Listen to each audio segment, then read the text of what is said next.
I'm thinking about specifically in the contact center or care center.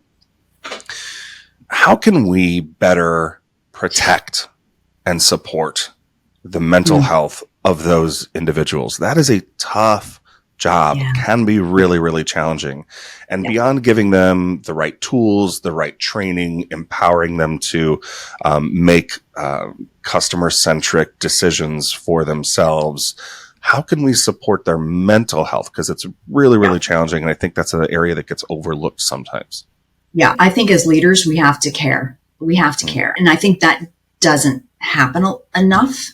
It's, the employees are the cogs in the wheel for the business success. And we forget that there's, like we mentioned earlier, humans involved in this equation. And I think that really taking the time to get to know your employees, take the time to understand your employees.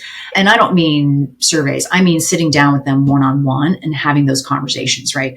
I think there are too many leaders who don't. I remember when I was in the corporate world, before I started my own business, I was having one-on-ones with my employees. I mean, there were times when I had 25 or 30 people reporting to me, but that was my number one charge for the week, was to have my one-on-ones every week with my staff and really understand. And I cared for them. And if you go back and talk to some of the folks that were on my team, they would say that is probably one of the things that they liked about me being their leaders, because I took the time to do that.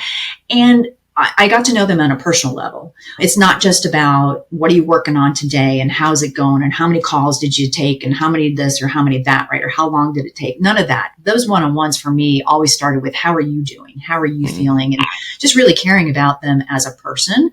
I was a mom long before I was a mom.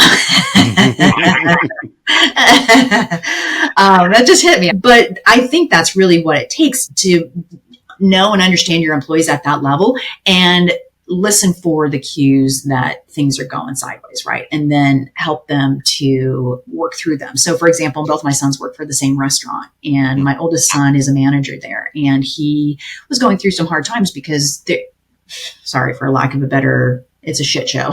It just is.